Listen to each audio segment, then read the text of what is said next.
Hey guys, it's Goosebumps Completionist, and today I'm making another talk type of video for you all. And today's topic is going to be centered around what if the original Goosebumps show had a season 5. Now, in case you don't know the backstory about season 4 of the original show, it only had 4 two-parters that aired in late 1998, and the show kind of wrapped up there. And we didn't really get to see a full season out of that, but I did make a draft of season 4 if it was a full season, which I'll link down in the comment section and the description of this video for you to go check out. And I kind of recommend that you go check that one out first before you watch this one, so that way you can understand my frame of mind with the episodes I drafted here. Now, I did mention this in my season 4 video, that season 4 most likely would have been the final season, but I still think that if they went ahead and made a full season, they still had a lot to make on the table. I still think there was a lot of ones that could have worked. So season 5 is pretty much picking up the remnants of what I didn't put on season 4. And season 5 would have aired in late 1999, because if season 4 was a full season, it would have aired in like September or October of 1998, and then would have ended in like May of 1999. So this would have been like late 1999 to around May of 2000. And given the real timeline of events, if season 5 would have happened, it would have outlasted the Goosebumps books themselves, because series 2000 ended on book 25. Give Yourself Goosebumps ended on its 50th book. They had 8 special editions and 42 normal books, and it ended on book 42, I guess, in terms of release. But there was 50 books there. So the show would have pretty much been the send-off to the franchise. And around this time in 2000, Are You Afraid of the Dark had its mini revival with season 6 and season 7, and it went off the air in 2000 as well. So this would have been a part of that end of an era going on in the neoclassical age of Goosebumps. Now, how many episodes did I draft in total? Well, I did 18 stories overall and 22 episodes for this season. I went with 4 two-parters and the rest are single length. I know in my season 4 video I did 5 two-parters, only because in season 3, Perfect School, if you don't know the backstory behind that, was supposed to be a single episode, and then they added another episode to it, so it took away another potential story they could have done. And then Trilogy was a 3-parter, not a 2-parter, so that also took another story away. So you had about a 2-parter's worth of content stripped away from season 3, so I kind of just added it back with a 5th 2-parter in season 4.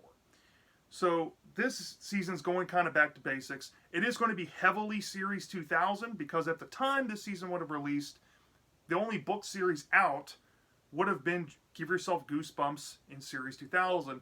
And given that I don't think they would have touched Give Yourself Goosebumps, that's another topic for another day, maybe talking about why Give Yourself Goosebumps was not adapted in the original show.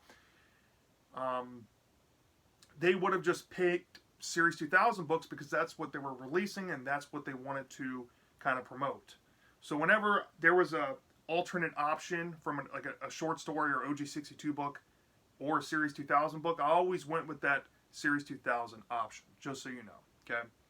So, that being said, we have, like I said, 18 stories to talk about, so let's get into it. So I'm going to start off with the 2-parters that I did for Season 5. And I also want to give a shout out to Goosebumps for Dummies before I go any further. He's the one that really inspired me to make this video, because he made a video addressing this topic. So I'm going to put a link to his video and to his channel down in the description. Please go sub up Goosebumps for Dummies. I went with the ones that I think production would have made. Now, here's the thing. I do think that there would have been enough episodes to carry on to season 6 left over from the pool of stories that were around at the time of this season, at least when it would have been made in theory. But I think season 5, if they did continue to this point, would have been the finale, right? This would have been the final season. So which one's left over within reasonable budget and within reasonable interest of production what they have made.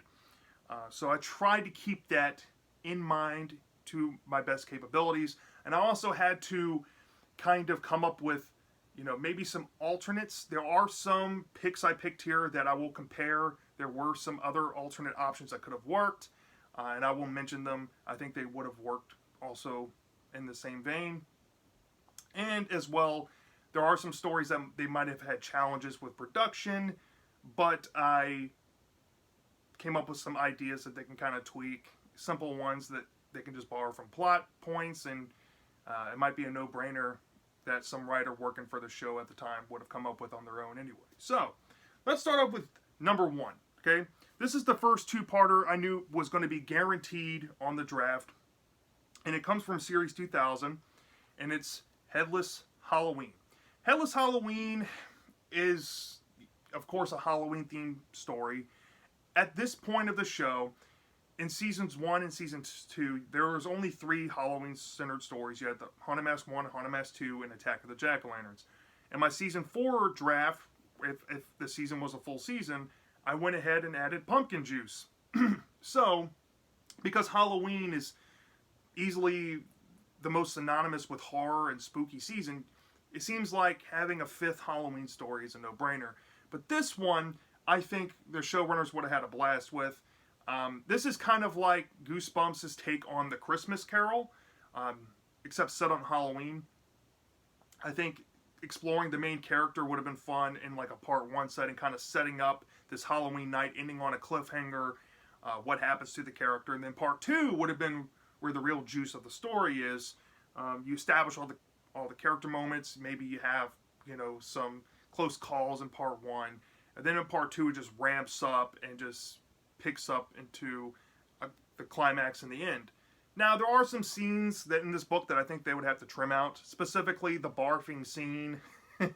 And there's an aspect of this, like the Christmas Carol, where you have to kind of explore like 3 things and get them done in order to, kind of see the way. The third thing that the main character does, I don't think they can do. I think it's a little too graphic. But there is opportunity to kind of change up parts of the story that, especially near the end, that did not register all that well in the book. And I think they can easily improve the book. So that's why it's here.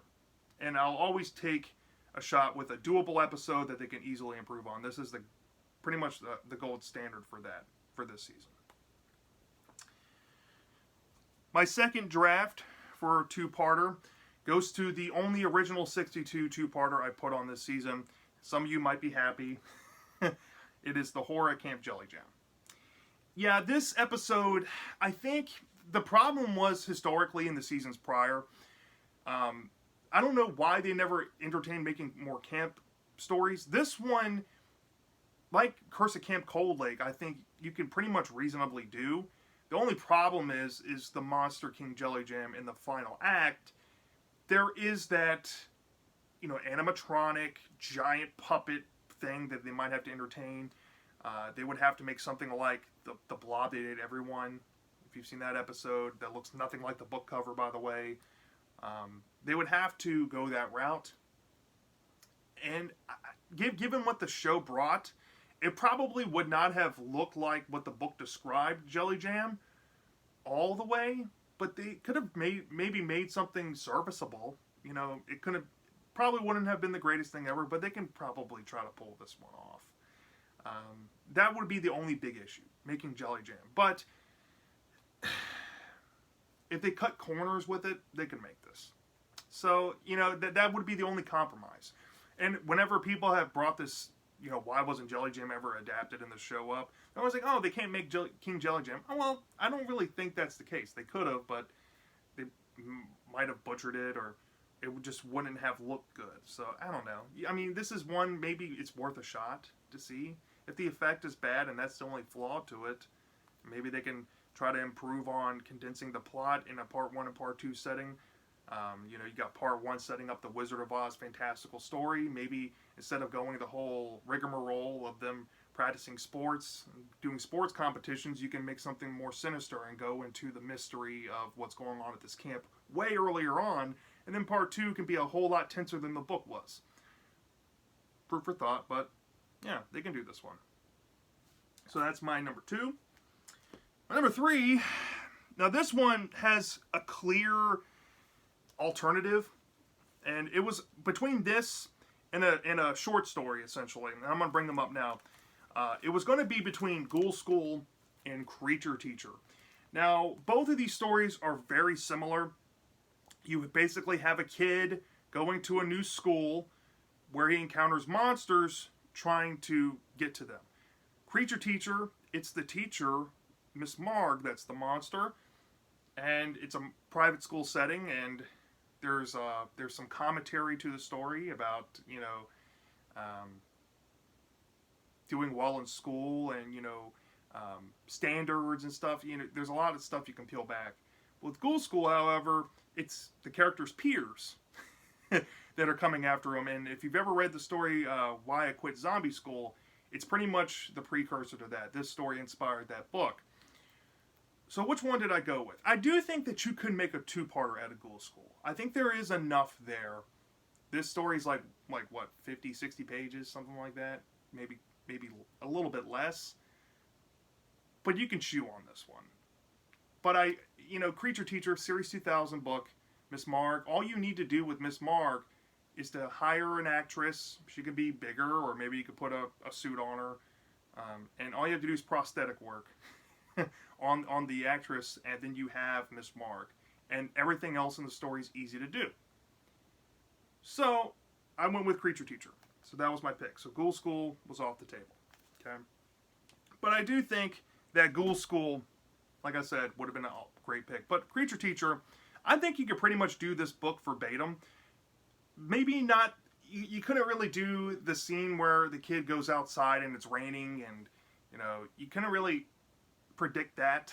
So, you know, I don't see the production team trying to capture everything book page wise, but they can do a lot of things in this story. And a 2-parter would be perfect for this book to adapt. And even the twist would work. Everything about this book, I think, would be splendidly perfect in an episodic setting. So, that's number 3. And then number 4. This one had the biggest array of options. I'm just going to lay them out here. So, it was pretty much a 4-way consideration. All of these stories involve body swapping or body possession or ghosts in graveyards. And one story kind of blends both of them together. So the ones in consideration were, of course, Attack of the Graveyard Ghouls. You have Ghosts in the Graveyard, body swapping. You have Ghost Granny, Ghosts in the Graveyard story, a little bit different. You have Ghost Camp and Return to Ghost Camp. And thinking in my head, I don't think the producers of the show would have just made Ghost Camp its own episode and then Return to Ghost Camp. They're just very similar, especially in the case of Return to Ghost Camp. There's forced elements in there to tie it to this first one. And I feel like if they would go the Deep Trouble 1 and 2 route with what they made in season 4, with this, they would just combine them both and just say, hey, look, we're going to take elements from both stories and make one story here as a 2-parter, which I think could have worked, and I would have liked to see that, actually, because I think they would have nerfed the first book, and the first book, what made it work, wouldn't really have been there, but the second book, what made it work, I think would have been a good shake-up to add to the first story. Maybe just have the first story's main characters and take parts of the plot from this one. And maybe one of the side characters in the story. But that was another option. And then the last one was Spirit of the Harvest Moon from Tales to Give You Goosebumps Book 2, which is also a body-swapping spirit story. Now, because there was a Series 2000 book in contention with Return to Ghost Camp and Attack of the Graveyard Ghouls, I went ahead and eliminated Ghost Granny and Spirit of the Harvest Moon just because I feel like they're short stories. They can only pretty much be made in singular episodes anyway, so what's the point? So I didn't strongly consider those at all. But what I did consider was these two. And this was a hard choice. And it basically came down to this. The conundrum I had with Season 4. The only reason why I didn't put Ghost Camp and a Return to Ghost Camp mashup in season 4 is because they already had all the two-parters picked out. However, I still think that they would nerf this story. And given Attack of the Graveyard Ghouls is pretty much a very, very similar concept, and you don't have to go the whole, we're doing another camp book. Even though they could have, but why? You know, this would have been a perfect shoe-in for a season 6, like I said. I still think there are a lot of things they could have done. This would be a shoe-in for season 6. So I went with Attack of the Graveyard Ghouls. Attack of the Graveyard Ghouls, I feel like the only thing I would shake up in this story is maybe make the monsters actually like the cover. They're like zombie-like creatures, but the spirits that possess their dead bodies have body-swapping capabilities. And I think that would have been a fun monster shake-up from the book. You know, the Mance brothers are the main villains. You know, you have this tragic backstory. They can set that up in part 1. Maybe not to the full extent as it's laid out in the book, but they can try to emulate that. This would be a very Welcome to Deadhouse-esque type of story. And I think this would be a fun ghouly adventure to do. It's a fan-favorite book, too, so I think I went with that one. I think I made a good decision there. So that's my number 4. Now, we're going into the single-length episodes, and we're going to kind of just run down some Series 2000. I'm going to start with Series 2000, then work to OG 62, and then make it to the short stories. So at number 5, there was 2 options here. We basically had mirror stories, and there was 2 that were in strong consideration. Around the time that this season would have come out, they would have had this story ready, so I considered Ghost in the Mirror and Mirror Mirror on the Wall from Tales Book 5. Both stories involve mirror clones. One is more kind of, you know, rooted in that same let's get invisible route. This one, Ghost in the Mirror, has a more supernatural, kind of metaphorical afterlife note to it, with a weird monster concept. Which one do I think they would have made? Like I said earlier on, if there's a Series 2000 option, I'm going to pick it. So I went with Ghost in the Mirror. So Mirror Mirror on the Wall did not make the cut, unfortunately. Now, with that being said, though, Ghost in the Mirror does have some issues in the book. Primarily with, like, the second act. I think it does ramp up. You know, in a 22-minute episode, this would be a 22-minute one. You would have to expedite the first half of the story, which is easy to do. It's more of a, you know, kid gets a mirror and a dresser that might be haunted, has it in his room, some weird things start happening when his friends come over, his dog might be affected by this mirror, and then, you know, that's the first 10 minutes, and then the final 10 minutes, right, is the kid interacting with what's in the mirror, you know, getting to see what's going on. The monster itself in the book is like a crustacean monster. It's nothing like the cover hand on the book. I feel like the simple solution to this, instead of doing, you know, running the risk of doing too many ghost-like stories, because I do have a few more stories that involve ghosts, how about just make the character more of a demon, or a demon-like thing, and just have him trying to pull him into the afterlife. And the mirror is just the afterlife dimension. And just kind of roll with that, maybe make some subtle changes to the book. They couldn't do any of the gory violence in this. There's just no way they could have done it. There are some over-the-top scenes, like a kid like lifting up a car or something like that. I don't think they could have done that either. But they can just tweak this a little bit to make it more serviceable for the, you know, for their production, and I think that they could pull this one off. I think it's enough shake-up from Let's Get Invisible that they would want to make it. So that's why I went ahead and drafted it. So at number 6, like I said in my Season 4 video, they didn't have this book at the time, so they would have had to made a homegrown Slappy episode or gone with Mr. Teddy, and I would have been fine either way. But Season 5, if it would have happened, they would have had this book, so it goes to Slappy's Nightmare. Slappy's Nightmare, I did consider maybe doing a 2-parter for this, but I think you can really get the rudimentary sense of the story in 22 minutes.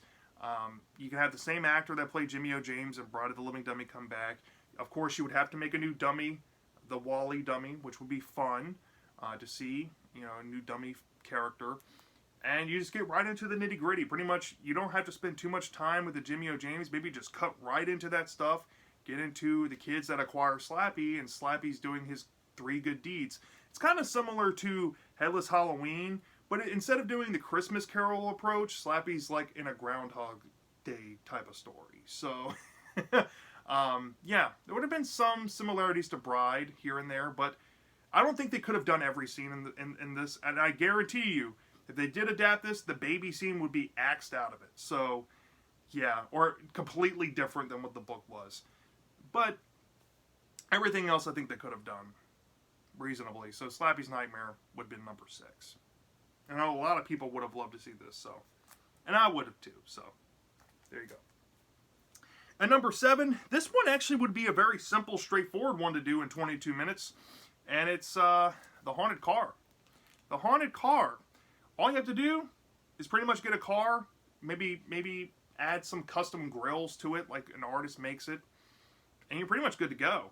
The only scenes in the book that I don't think they could have done outright maybe is the car crash bit. I don't think they would have entertained going into that depth. Maybe they would have kind of teased it. Maybe pick up from the story there and kind of give some background of the main character's interest in cars and stuff. But yeah, they could easily pull this one off. Maybe not the ghost design that's described in the book, but something similar. I mean, they were able to do the piano lessons can be murder ghost, somewhat kind of creepy, scary looking. So yeah, this one just a simple ghost story with a car aspect. You know, it has green glowing lights in the car. It's a very tense book. You know, kids joyriding in car. That part of the story, I don't know if they would include that either. They could tweak some things around the concept, though. I definitely think they can do, like, the kids huddling in the car, it's cold outside, and that scene that you read in the book. They can pull that one off. Some iconic ones here and there, but with some tweaking, they can do this one pretty easily. So, there you go. And number 8, we have, you know, I struggled putting this one on, but I feel like they can condense the story down in 22 minutes enough. And it's The Horrors of the Black Ring. This is kind of like a Haunted Mask rehash, but with a new concept. You know, you have main character has a teacher with a ring, and some weird stuff is happening. Builds up to the mid portion of the story, where she has this big scary event at her school, ends up acquiring the ring with the plot reveal. I don't know if they can set the whole thing up the way the book did. They would have to pretty much get pretty much from the first minute, as soon as the episode starts rolling, into the story of the teacher to get the pace going. But if they can nail that pace early on, they can easily truncate this into an episode. The villain, I think, would be fine enough, but decent enough concept. All you need is a ring and some ghost effects, and you're good. So there you go. You can pull this one off. Maybe tweak the plot a little bit. I hope if they would have made this, they would have tweaked the back half of the book a little bit, make it a little better, more polished. But nonetheless, solid choice. And the last of the Series 2000 books, this one, it was pretty much down to this in Fright Camp. I didn't pull out Fright Camp because I'm going to be honest, I didn't consider it, because I think this one would have been a little bit easier to make. I've never actually read this book, but I know about the story, and I think that this would have been a little bit of a different direction than Fright Camp.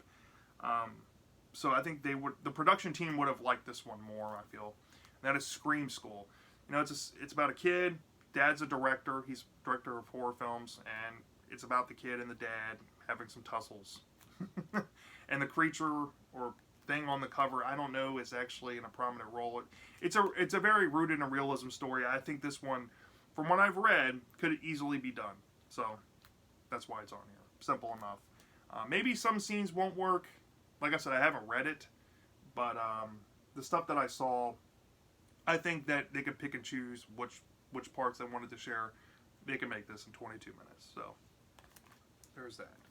Now, going back to OG62 for a couple of seconds here, I do have 2 more original 62 books to talk about. You know, we have Horror at Camp Jelly Jam getting a 2-parter. I feel like at this point of the show in a season 5, there's not that many OG62 books left on the table. I mean, there are, But there are other stories like Night of the Living Dummy 1 and Curse of the Mummy's Tomb that the production team just skipped over for the sequels, so they didn't feel like they were making the same book. It is what it is.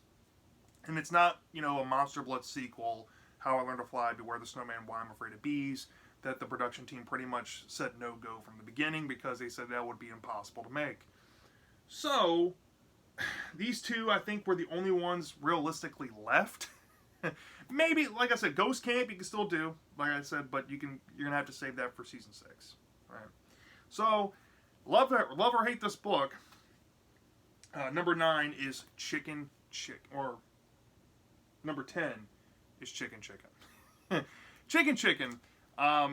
Yeah, it's a body horror story. You would need some prosthetics on kids with, putting beaks and chicken feet and feathers on them. But that's really the only thing you need to do. I mean, everything else you can reasonably do. It's just Stephen King's Thinner, just with kids turning into chickens. Simple. Now, my only request, make the parents a little better. Actually, way better than the book. Make it make a little more logical sense. I haven't read this book in years, but I do remember a lot about it. They can probably try to fix the forced moral in the end if they really wanted to, but I don't know. It was the 90s. I think the production team kind of would have saw that as tongue-in-cheek enough to keep in, unfortunately. But yeah, they can adapt this one, so that's why it's on here. Really, we're at that point. Okay. At number 11, we have the other one that I picked, and that's The Beast from the East. Now, some people might be like, dude, what are you talking about? Well, The Beast from the East, you can do this, but you just can't have the alternate color fantastical stuff. I mean, you can have a normal looking forest, and as long as you have that, I think you can pull this episode off in 22 minutes. Now, I did consider doing this one a two-parter just because I think this would have been a fun two-parter to make. I think there's enough there to do it. But I think the rudimentary points of the book that make it what it is, you can get done in 22 minutes. And I think the beast design is pretty simple and straightforward. You just make a costume. So there you go. Beast from the East. Alright, what number are we at? Are we at number 12? Yeah, we are. Now we're entering the short stories. The rest are short story picks, okay? And the first one I want to talk about, I really forget what number I'm on, so I'm just going to stop mentioning the numbers from here. But we have from Tales Book 1, Broken Dolls. Broken Dolls would have been a fantastic choice. It's a decent shake-up from the living doll dummy trope. You have a villain with like doll goop and stuff, and you can make really creepy visuals in this. Maybe you can flesh out parts of the short story, kind of make it more full. There's a lot of room with this story, and I think it would have been a very creepy atmospheric concept to do. The main characters are really good. Probably could have been a fan favorite from this season. So, Broken Dolls. And the one after that, I think, what number are we on? I want to say 13.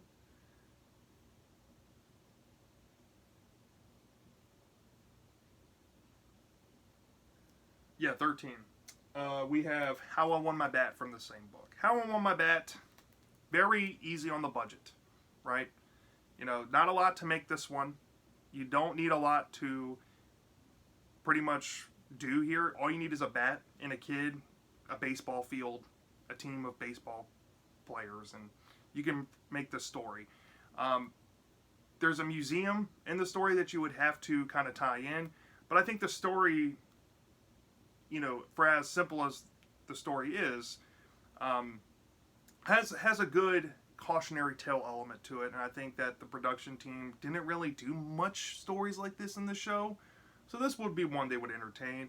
Now, if they wanted to make it, they could have made it way beforehand, so maybe that we're getting into that territory, or we're hitting near the bottom of the barrel of choices. But this one could be done, so that's why we're here.